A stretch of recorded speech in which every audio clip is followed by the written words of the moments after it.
Hi, everybody, and welcome back to the channel. Bob here. Really appreciate you stopping by. So, today I have a brand for you guys that's relatively new to me. I found them through social media, and when I dug a little deeper, I found that they had quite a few models in their catalog. Quite a few models I would be interested in sharing with you guys on the channel, and fortunately, I have 4 of those watches in today. The company is Stalingrad Watches, and for today we're going to be focusing in on the Kursk, which is a bronze dive style watch.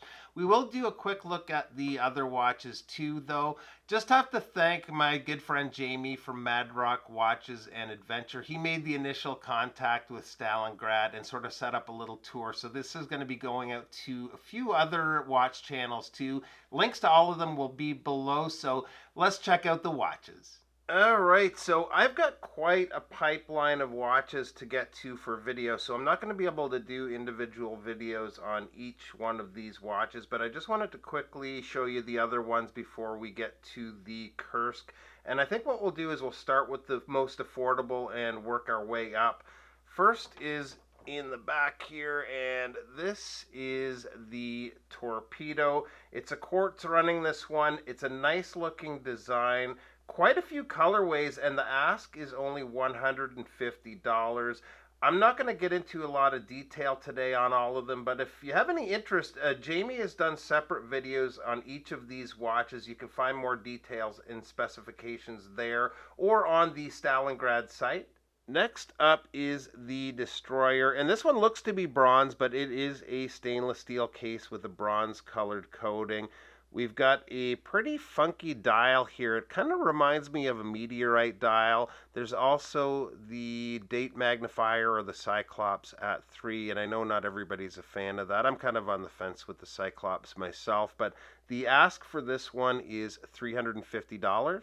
This third one is actually my favorite of the 4, and if I can, I may do a short video on it, but it's a field watch that they're calling the Grenade, and it's been really nice to wear. I love the sandwich dial, really like the handset too. Very easy to read and just a cool look. It runs on a Miyota 8 series movement with hacking and hand winding, and I don't think I mentioned it, but same goes for the movement in the Destroyer. It's also using that same movement.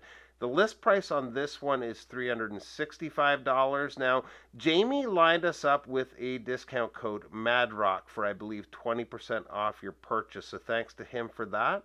Last up, and the watch I want to go into a little more detail with, is the Kursk. It's definitely taking design cues from Panerai here with the case, which is solid bronze, and also the Cali dial.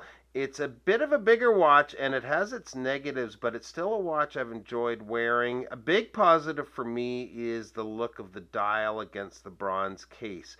Green always seems to go really well with bronze. They've kept the print work to a minimum with the company logo and only 2 lines of text, bronze, and the water resistance above the 6. The date at 3 is a little on the small side, but I think the sizing works on this dial, and it's still fairly easy to read. It's framed in bronze, or at least a bronze tone metal. The markers are raised, giving the dial some depth, and I didn't notice it until I got the watch under the macro lens, but there's a subtle texture to the dial which gives it a little more visual interest. They made an interesting choice of handset here, especially the hour and minute hands. They look to be made from bronze, at least to my eye. And one thing with the handset like this is there is a lot of room for lume, and they took full advantage. They laid it on thick. It looks to be C3 Super Luminova. It's evenly applied between the handset and hour marker, so lasts long, but seems to fade pretty well at the same pace versus having maybe the hands fade quicker than the hour markers or vice versa. Nothing negative to say on the lume on this one at all. Now, this is what a lot of people might call a bronze beast because it's a substantial watch with a case width of 45 millimeters. Lug to lug is 50.7 millimeters. The lug opening is 24 millimeters and the thickness is 15.5 millimeters. The water resist is 200 meters. We have a sapphire crystal, and like the other 2 automatics here, the watch uses another 8 series Miyota. One thing I wasn't crazy about at first was the width of the 24 millimeter strap, but with a watch this size, it seems to help support the watch on wrist.